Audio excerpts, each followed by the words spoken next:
Hello friends, last பார்ட்டில் என்ன நடந்ததுன்னு ஃபஸ்ட்டு பார்த்தலாம். மெகாக்கும் சம்ஷேரும் ஹாஸ்பிட்டலுக்கு அவங்க அப்பாவை பார்க்க போகிறாங்க. இப்போ நம்ம கோல பையன் வந்து மெகா கிட்ட பேச ட்ரை பண்ணுறான். அதை பார்த்து கோவப்படுற நம்ம சம்ஷேர் அந்த கோல பையனை கூப்பிட்டு நல்லாவே மிரட்டி அனுப்புகிறாரு. அதோட மெகாக்கு அவங்க அம்மா கிட்ட பேசிகிட்டு இருக்கும்போது அவங்க அம்மா இந்த மாதிரி சம்ஷீரை பற்றி நம்ம இத்தனை நாள் தப்பாக நினச்சிட்டு இருந்தோம், அவன் ரொம்ப நல்லவன் அப்படின்னு சொல்கிறாங்க. ஃபர்ஸ்ட் டைமாக நம்ம மெகா சம்ஷீரை நினச்சி சிரிச்சிட்டு இருக்காங்க. இது வரைக்கும் நம்ம லாஸ்ட் பார்ட்டில் பார்த்துருந்தா இன்னைக்கு என்ன நடக்குதுங்கிறதை இப்போ பார்த்தலாம். Welcome to unlucky girl serial review. Okay, இன்னைக்கு என்ன நடக்குதுன்னா ஃபர்ஸ்ட் சீன்லயே ஒரு போலீஸ் ஸ்டேஷன் காட்டுறாங்க. அதில் நம்மள கில்லரோட ஃபோட்டோவை காட்டி இவனை தான் நீ பாத்தியா, ஷியோரா இவன் தானா அப்படின்னு கேட்குறாங்க. அப்போ எது மாதிரி நிற்கிற ஆளு சொல்கிறாரு, 100% ஷியோர் சார், இவனை தான் நான் பார்த்தேன் அப்படின்னு சொல்கிறாரு. அந்த பர்சன் யாரும் இல்லைங்க, நம்ம கில்லர் ஒரு பஸ்ஸில் வருவார் இல்லையா, அப்போ அதில் ட்ராவல் பண்ண கண்டக்டர் தான். அந்த கண்டக்டர் ஆமாம் சார், நான் இவனை தான் பார்த்தேன், இவனை தான் நான் இறக்கி விட்டேன் அப்படின்னு கேட்குறாங்க. உடனே போலீஸ்காரர் சொல்கிறாரு, நீ எங்கே இறக்கி விட்ட அப்படின்னு கேட்குறாரு. அதுக்கு நான் போலீஸ் ஸ்டேஷனுக்கு ஒரு 3 கிலோமீட்டருக்கு முன்னாடி தான் இறக்கி விட்டேன் அப்படின்ற மாதிரி சொல்றாங்க. ஓகே, நீ இப்போ போ, நான் எப்போ கூப்பிட்டாலும் நீ வரணும் அப்படின்னு சொல்லி அவர் அனுப்பிடுறாங்க. இப்போ போலீஸ்காரர் இன்னொருத்தர்கிட்ட சொல்றாரு, அந்த கில்லரோட ரிலேட்டிவ், ஃப்ரெண்ட்ஸு, ஃபேமிலி இது மாதிரிலாம் யாராவது இருப்பாங்க இல்லையா, அவங்க எல்லாரையும் போய் செக் பண்ணுங்க, அவங்க எல்லார்கிட்டையும் விசாரிங்க, எப்படியும் நமக்கு ஏதாவது ஒரு க்ளூ கிடைக்கும் அப்படின்னு சொல்றாங்க. உடனே சம்ஷீரோட அப்பாவுக்கு ஃபோன் பண்ணி அவர் சொல்றாரு, எனக்கு இது மாதிரி குட் நியூஸ் ஒன்று கிடைச்சிருக்கு, நம்ம கில்லரை பத்தின ஒரு அப்டேஷன் கிடைச்சிருக்கு, இன்னும் மேற்கொண்டு எனக்கு கிடைச்சிரும், நாளைக்குள்ள நான் உங்களுக்கு சீக்கிரமா அப்டேட் பண்றேன் சார் அப்படின்னு சொல்லிட்டு வச்சுறாரு. இப்போ நம்ம சம்ஷீரும் மெகாக்கும் சாப்பிட்றதுக்காக ஹோட்டல் வந்திருக்காங்க. அப்போ மெகா கிட்ட சப்ளையர் வந்து கேட்குறாரு, மேடம் உங்களுக்கு என்ன எடுத்துட்டு வரட்டும்னு. அதுக்கு உடனே அவங்க சம்ஷீருக்கு காட்டி அவருக்கு என்ன வேணுமோ அதையே எடுத்துட்டு வாங்க அப்படின்னு சொல்றாங்க. நம்ம சம்ஷீர் சொல்கிறாரு, உனக்கு என்ன தோணுதோ அதையே எடுத்துருவான்னு சப்ளையரை பார்த்து சொல்கிறாரு. உடனே சப்ளையர் அந்த இடத்த விட்டு போயிடுறாரு. அப்போ மெகா கிட்ட சம்ஷீர் கேட்குறான், நீ ஏன் ஒரு மாதிரியாக இருக்க, என்ன ஆச்சு உனக்கு அப்படின்னு கேட்குறான். உடனே அவங்க, இங்கே பாரு எல்லாரும் நம்மளே பார்க்குற மாதிரி இருக்குது அப்படிங்கும். ஓகே, பார்க்கட்டும், நீ என்னோட ஒய்ஃப் தானே அப்படின்னு சொல்லிட்டு இருக்கும் போதே கரெக்டாக ஒரு ஆள் அங்கே அவன் ஒய்ஃப் கிட்ட சொல்லிட்டு இருக்காங்க, இவங்க தானே அந்த செத்து போனதாக வந்த கான்ட்ரவர்சியில் இருந்த பர்சன்ஸ் 2 பேரும் அப்படின்னு பேசிகிட்டு இருக்காங்க. உடனே அங்கே இருக்கிற ஆள் ஃபோன் எடுத்து கேப்சர் பண்ணுறான், ஃபோட்டோ கேப்சர் பண்ணுறான். அதை பார்த்த உடனேயே சம்ஷீருக்கு கோவம் வந்துடுது. சம்ஷீர் உடனே ஏந்திக்கிறான். மெகா கொன்னே, இந்த மாதிரி என்னை வச்சு எதுவும் ட்ராமாலாம் நீ கிரியேட் பண்ணாத, ஸோ ப்ளீஸ் இதை விட்டுடு அப்படின்றாங்க. ஓகே, நான் ரெஸ்பெக்டாக பேசுவேன், இப்போ நான் எப்படி பேசுகிறேன்னு மட்டும் பாரு அப்படின்னு சொல்லிட்டு நேராக சம்ஷீர் அந்த பர்சன் கிட்ட போய், ஃபோட்டோ தானே எடுக்கிறீங்க, அது என் ஒய்ஃப் தான், ஏன் அங்கேருந்து அவ்வளோ தூரத்தில் எடுக்கிறீங்க, உங்களுக்கு கிளியராக இருக்காது, வாங்க பக்கத்தில் நின்று எடுங்க, நல்லா கிளியராக இருக்கும், நாங்கள் 2 பேரும் சூப்பராக போஸ் கொடுப்போம் வாங்க அப்படின்னு சொல்லி அந்த ஆளை கிண்டல் பண்ணுறான். அந்த ஆள் உடனே, சாரி சார், நான் தெரியாமல் பண்ணிட்டேன் அப்படின்னு சொல்லிட்டு போயிடறான்.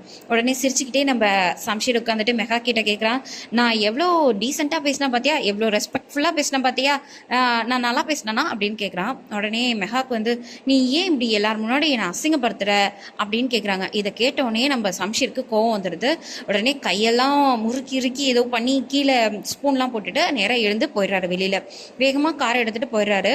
போயிட்டு இருக்கும் போது தான் சட்டுன்னு மெகாக்கோட ஞாபகம் வருது. உடனே யூ டர்ன் பண்ணி அகெயின் வராரு ஹோட்டலுக்குள்ள. ஹோட்டலில் வந்து தேடி பார்க்குறாரு, ஆனால் மெகாக்கு அங்கே காணும். மெகாக்க காணும்னே எங்கே பார்த்தாலும் சர்ச் பண்ணிட்டு இருக்காரு. உடனே மேனேஜர் வந்து, சார் என்னாச்சு, என்ன ப்ராப்ளம் அப்படின்னு கேட்குறாரு. இங்கே என்னோட ஒய்ஃப் இருந்தாலே பார்த்தீங்களா அப்படின்னு கேட்குறாங்க. ஆமாம் சார், இவ்வளோ நேரம் இங்கே தான் இருந்தாங்க, அழுதுட்டு இருந்தாங்க, ஜஸ்ட் நான் இப்போ தான் அவங்க வெளியில் போனாங்க அப்படின்னு கேட்குறாங்க. யார் கூட அப்படின்னு கேட்குறான். உடனே இல்லை சார் எங்களுக்கு தெரியாது, ஏதாவது பிரச்சனையா அப்படின்னு கேட்குறாங்க. நீ உன் வேலையை மட்டும் பாரு அப்படின்னு எப்பயும் போல நம்ம சம்ஷீர் சொல்லிட்டு அந்த இடத்த விட்டு என்ன வந்துடுறான். காரில் தேடிட்டே வந்துட்டு இருக்காங்க. அப்போ வந்து நம்ம மெகாக்கோட அப்பா அம்மா வீட்டை காட்டுறாங்க. மெகாக்கோட அப்பா எழுந்து நடக்கிறதுக்கு ட்ரை பண்ணுறாரு. அவங்க அம்மா கரெக்டாக வந்து, நீங்கள் ஏன் இப்போ இதெல்லாம் பண்ணுறீங்க, பண்ணாதீங்கன்னு சொல்கிறாங்க. இல்லை, டாக்டர் கூட என்னை சஜஸ்ட் பண்ணியிருக்காரு, மெல்லமாக நடக்க ஸ்டார்ட் பண்ண சொல்லியிருக்காரு, அதனால தான் அப்படின்னு சொல்லிட்டு இருக்கும்போதே கரெக்டாக நம்ம மெகாக்கு வராங்க. மெகாக்கு வந்த உடனே அப்பாவை கட்டி பிடிச்சிட்டு அழுறாங்க. அப்பா உடனே, ஏன் அழுற, என்னாச்சு அப்படின்னு கேட்குறாரு. இல்லைப்பா, நீங்கள் நடக்கிறீங்களா அதை பார்த்த உடனே எனக்கு அழுக வந்துடுச்சு அப்படின்னு சொல்கிறாங்க. உடனே மெகாக்கு, அம்மா எனக்காக நீங்கள் போய் டீ போட்டுட்டு வாங்க, நான் அப்பா கூட கொஞ்சம் நேரம் வாக் போகிறேன் அப்படின்னு சொல்கிறாங்க. உடனே அவங்க அம்மா போயிடுறாங்க. அவங்க அப்பா சொல்றாரு, எனக்கு தெரியும்டா, இப்போ நீ கஷ்டமான சூழ்நிலையில தான் இருக்க, ஆனா எல்லாம் ஒரு நாள் மாறிடும், நிச்சயமா மாறும் அப்படின்னு சொல்றாங்க. மெகா கொன்னே, ஆமாப்பா நான் நல்லா தான் இருக்கேன், மாறிடும் அப்படின்னு சொல்லிட்டு 2 பேரும் வராங்க. அதுக்குள்ள நம்ம சம்ஷீர் அவங்க அம்மாக்கு ஃபோன் பண்ணி, அம்மா இந்த மாதிரி மெகாக்கு வீட்டில் இருக்காளா அப்படின்னு கேட்குறாங்க. அவங்க இல்லைன்னு சொன்னோன்னே, இல்லை நான் ஜஸ்ட் சும்மா தான் கேட்டேன் அப்படின்னு அவர் சொல்லிட்டு ஃபோனை வச்சுட்டு நேராக மெகாக்கோட வீட்டுக்கு வராரு. மெகாக்கோட வீட்டுக்கு வராரு. அவங்க ஜாலியாக டீ குடிச்சு பேசிட்டு இருக்காங்க.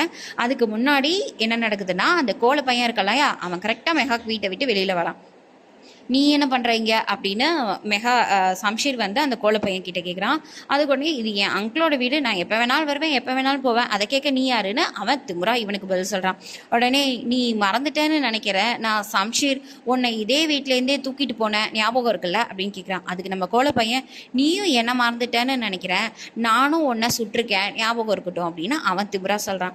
அதுக்கு உடனே நம்ம சம்ஷீர் சொல்கிறான், என்ன ஒரு தடவை தான் மன்னிப்போம் ஒருத்தனை, உனக்கு இதுக்கப்புறம் மன்னிப்பே கிடையாது, மரியாதை போயிடு அப்படின்னு சொல்கிறான். உடனே நம்ம குழப்பையன் பெறான். இப்போ நேராக அவர் உள்ளே போகிறாரு. உள்ளே போய் டீ குடிச்சிட்டு இருக்கேன் நம்ம மெஹாக்கை பார்த்து செம்மையாக டென்ஷன் ஆகுறாரு. உடனே மெஹாக் அப்படின்னு சத்தமாக கூப்பிட்றாரு.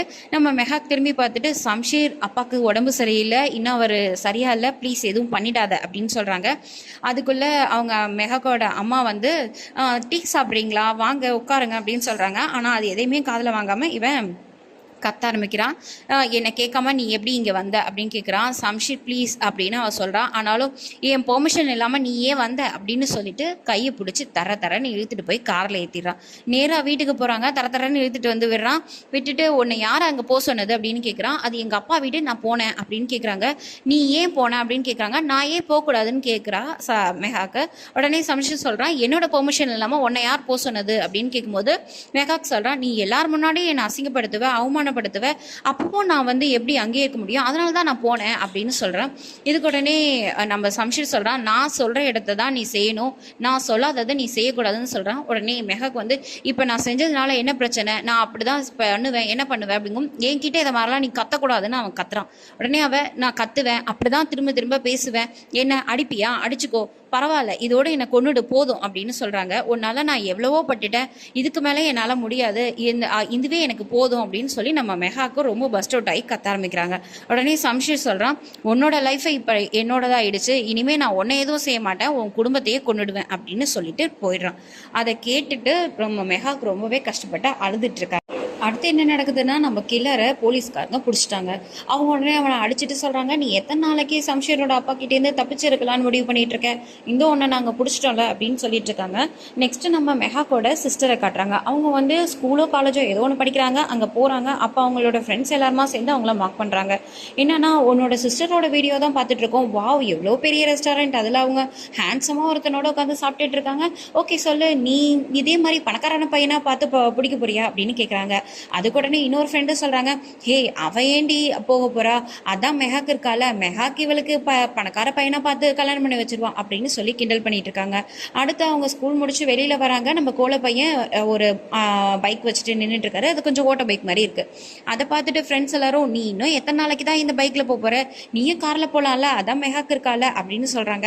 அதுக்கு உடனே அவங்க மெஹாக்கோட சிஸ்டர் சொல்றாங்க, நாங்க ஒன்றும் பணம் காய்க்கிற மரத்தை வீட்டில் வச்சில்ல, ஸோ இந்த மாதிரியான கமெண்ட்ஸ் எல்லாம் இதோட நீங்கள் நிறுத்திக்கங்க, என்கிட்ட பேசாதீங்க அப்படின்னு சொல்லிட்டு அந்த பையன் கூட சேர்ந்து பைக்கில் போகிறாங்க.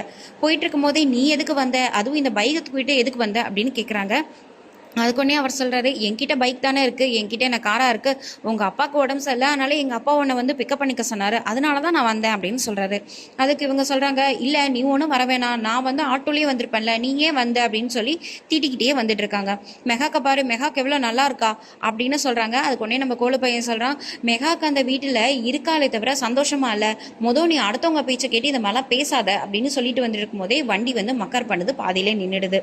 அதை பார்த்த உடனே அவளுக்கு இன்னும் கொஞ்சம் வருது, இன்னும் எவ்வளோ நேரம் ஆகும் இதை ரிப்பேர் பண்ணுறதுக்கு, என்னதான் பண்ணிக்கிட்டு இருக்க அப்படின்னு திட்டுறாங்க. நம்ம கோல பையனும் இரு ரெடி ஆகிடும் அப்படின்னு சொல்லிட்டு இருக்காரு. இப்போ நம்ம சம்ஷீரோட வீட்டை காட்டுறாங்க. சம்ஷீர் தவிர மித்த எல்லாரும் உட்காந்து பேசிட்டு இருக்காங்க. அப்போ சம்ஷீரோட அண்ணன் இருக்கார் இல்லையா, அவ தான் ரொம்ப நல்லவராச்சு. அவர் சொல்றாரு, இந்த மாதிரி சோஃபியாவோட தொல்லை தாங்க முடியல, அவ வேற தேவையில்லாம ஏதாவது ஒரு ப்ராப்ளத்தை கிரியேட் பண்ணிட்டே இருக்கா, அதனால என் பொண்டாட்டி வேற ஏதாவது ஒன்று தேவையில்லாம பண்ணிட்டே இருக்கா, ஒன்று நீங்க அந்த பொண்ணை அக்செப்ட் பண்ணிக்கோங்க, இல்லையா அவனை கூப்பிட்டு பேசுங்க, எதுக்கு இப்போ தேவையில்லாமல் இவ்வளோ நியூசன்ஸை நீங்கள் கிரியேட் பண்ணிட்டு இருக்கீங்கன்னு அவங்க அப்பா கிட்ட கேட்குறாங்க. உடனே அவங்க அம்மா சொல்கிறாங்க, எனக்கு தெரிஞ்சு அந்த பொண்ணை அக்செப்ட் பண்ணிக்கலாம், அதுதான் நமக்கு நல்லது அப்படின்னு அவங்களும் சொல்கிறாங்க. கரெக்டாக நம்ம சம்ஷீரப்ப என்ட்ரி கொடுக்குறாரு.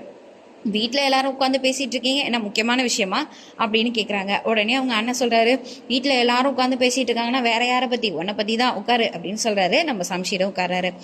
சொல்லுங்கள் என்ன விஷயம் அப்படின்னு கேட்குறாங்க. உடனே அவங்க அப்பா, நீ என்ன தாண்டா நினச்சிட்டு இருக்கோ மனசில், நீ என் பையன்றதையே மறந்துட்டியா? சோஃபியோட அப்பா, அதாவது உன் அண்ணியோட அப்பா வந்து என்கிட்ட பேசிட்டு போகிறாரு, எதுக்கு இதை மாதிரி தேவையில்லாத வேலைலாம் பார்க்குற அப்படின்னு கேட்குறாங்க.